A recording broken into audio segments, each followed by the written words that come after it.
33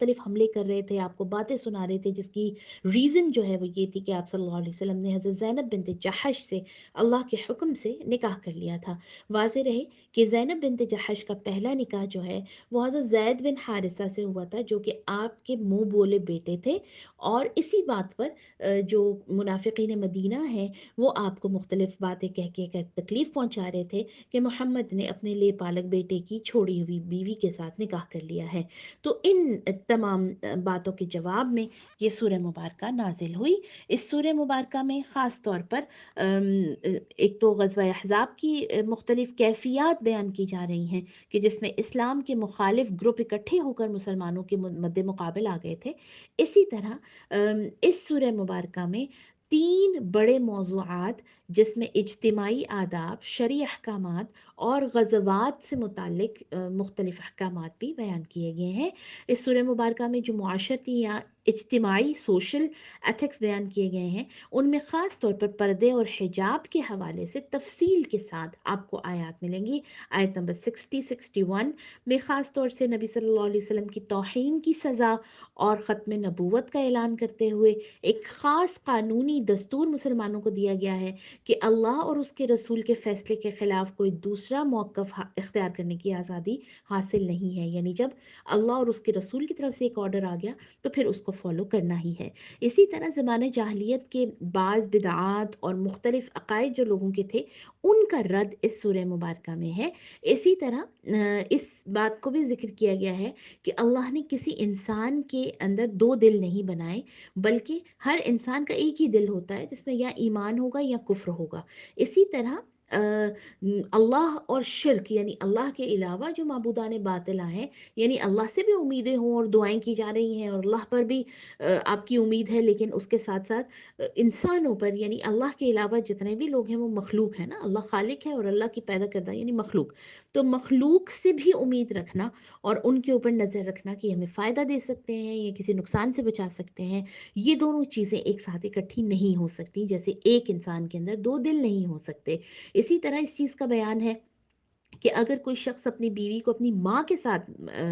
مشابہت دے دے تو اس سے بیوی ہمیشہ کے لیے حرام نہیں ہوگی، بلکہ کفارہ ہوگا اور کفارہ دینے سے وہ حلال ہو جائے گی۔ واضح رہے کہ قریش مکہ میں یہ بہت، بلکہ اس زمانے کے جو عرب تھے ان میں یہ بہت ٹرینڈ تھا کہ اپنی بیوی کو یا تو یعنی طلاق والا اس طرح سے رول نہیں تھا نا، تو کیا کیا کرتے تھے کہ کہتے تھے کہ آپ ہماری ماں کے برابر ہیں، اور اس سے پھر وہ الگ ہو جاتے تھے، یعنی ماں کہہ کے اس کو الگ کر دیا۔ تو اب یہاں پر اس سورہ مبارکہ میں یہ کلیئر کیا جا رہا ہے کہ بیویوں کو ماں کہہ دینے سے وہ ماں نہیں بن جاتی، لیکن جو ایک غلط بات کہہ دی اب اس کا کفارہ دینا ہوگا۔ اسی طرح ایک خاص بات جو اس سورہ مبارکہ میں بتائی گئی ہے کہ کسی کو اپنا بیٹا کہہ دینے سے، یعنی منہ بولا بیٹا یا لے پالک جو اولاد ہوتی ہے، وہ کہہ دینے سے کوئی حقیقی بیٹا نہیں بن جاتا۔ اسی لیے جو زید بن حارثہ کی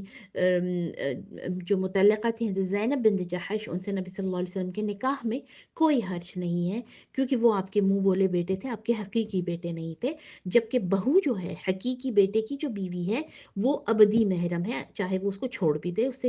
شادی یا نکاح نہیں ہو سکتا۔ اسی طرح اس چیز کا بیان ہے کہ نبی کریم صلی اللہ علیہ وسلم ساری امت کے باپ ہیں اور آپ کی بیویاں ساری امت کی مائیں ہیں، ان کا احترام اور ان کے ساتھ جو ہے وہ عزت کا جو تصور ہے وہ مسلمانوں کو ہر لحاظ میں اپنے سامنے رکھنا ہے۔ سورہ سبا، سورہ سبا مکی سورہ مبارکہ ہے اور اس کا نزول قیام مکہ کے ابتدائی دور چوتھے اور پانچویں جو نبوت کے سال تھے ان میں نازل ہوا، اور یہ وہ ٹائم تھا جب نبی صلی اللہ علیہ وسلم کی ذات کے حوالے سے قریش مکہ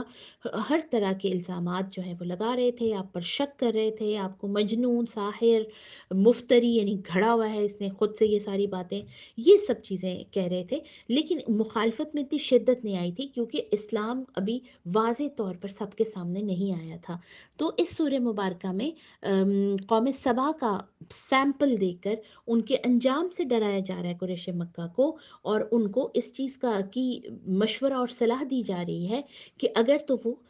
قوم سبا کا جو نمونہ ہے اس کو سامنے رکھ کر اپنی حرکتوں سے باز آ جائیں تو ان کے لیے دنیا اور آخرت میں کامیابی ہے، ورنہ جیسے وہ قومیں تباہ ہوئیں ویسی ہی تباہی ان کا مقدر ہے۔ سبا ایک ملک کا نام تھا، اور اس سورہ مبارکہ کی آیت نمبر 15 میں قوم سبا کا تذکرہ ہے، اسی مناسبت سے پھر اس سورت کا نام سبا رکھا گیا۔ اس سورہ مبارکہ کا اگر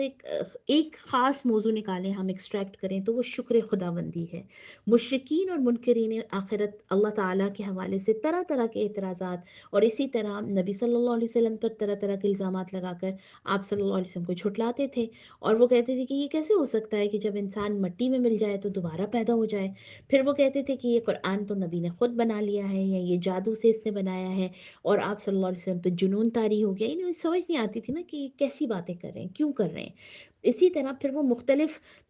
سوالات کر کے آپ صلی اللہ علیہ وسلم کو پچھاڑنے کی اور شکست دینے کی کوشش کرتے ہیں کہ قیامت کب آئے گی، ابھی لے کر آئیے ہمارے سامنے قیامت کو، وغیرہ وغیرہ۔ ان اعتراضات کی وجہ سے یعنی اللہ سبحانہ و تعالی ان کو قوم سبا کا سیمپل دے کر یہ بات سمجھا رہے ہیں کہ جیسے وہ قوم جو ہے ان کو اللہ نے بڑا نوازا تھا، بڑی خوشحالی دی تھی، بہت انہوں نے تاریخ کا عظیم الشان ڈیم بنایا تھا، سب سے پہلا ڈیم انہوں نے بنایا تھا، اور اس ڈیم سے نکلنے والی نہروں نے پورے ملک کو مالی طور پر جو ہے وہ خوشحال کر دیا تھا، اور وہ اتنے خوشحال تھے کہ ان کے جو برتن ہوا کرتے تھے عام استعمال کے وہ بھی سونے چاندی کے ہوتے تھے۔ لیکن جب وہ انہوں نے اللہ سبحانہ و تعالیٰ کی بھیجی ہوئی تعلیمات کا انکار کیا تو وہی ڈیم ان کی تباہی کا سبب بن گیا کہ وہ ٹوٹ گیا، اور پورا جو علاقہ ہے وہ زیر آب آ گیا۔ اسی طرح یہ صورت بتاتی ہے کہ انسان کے پاس جب مال و دولت یا خوشحالی آتی ہے تو اللہ سبحانہ و تعالیٰ اس کا امتحان لے رہے ہوتے ہیں کہ وہ یا تو شکر کرنے والا بنے، یا اس ساری کامیابی کا جو کریڈٹ ہے وہ اپنے اوپر لے لے کہ یہ سب میری محنتوں کا صلہ ہے۔ اور پھر یہ بتایا جا رہا ہے کہ یہ دو رویے یعنی شکر اور کفر، اس کا جو انجام ہے یعنی وہ بہت الگ ہے۔ شکر کرنے والوں کو برکت عطا کی جاتی ہے، جبکہ ناشکری کرنے والے جو ہیں ان کے ہر طرح کی جو نعمتیں ہیں ان کے اندر خاص طور سے بے برکتی ان کے نصیب میں آتی ہے، اور پھر وہ عبرت کا نشانہ بنتے ہیں۔ اسی طرح اس سورہ مبارکہ میں بتایا گیا کہ خوشحال لوگ یہ کہتے ہیں کہ ہمارے پاس مال و دولت بہت زیادہ ہے، جو کہ اللہ کا ہم سے راضی ہونے کا نشان ہے، اس لیے ہمیں عذاب نہیں آ سکتا۔ تو اس کا جواب ایسے دیا جا رہا ہے کہ رزق کی کمی بیشی اللہ کی مرضی پر ہے، وہ جسے چاہتا ہے زیادہ دیتا ہے، جسے چاہتا ہے کم دیتا ہے، اور اس بات کو یاد رکھنا چاہیے کہ اللہ کے قریب ہونے کے لیے مال اور دولت کام نہیں آئیں گے، بلکہ انسان کا اپنا ایمان اور عمل زیادہ کام آئے گا، اور وہی اسی حوالے سے فکر کرنا ایمان اور عمل کے حوالے سے، اور اسی کے اوپر پھر خوشی منانا کہ اگر ایمان اور عمل بہتر ہے، یہی انسان کے بندہ مومن ہونے کی دلیل ہے۔ وما علینا الا البلاغ۔ السلام علیکم ورحمۃ اللہ۔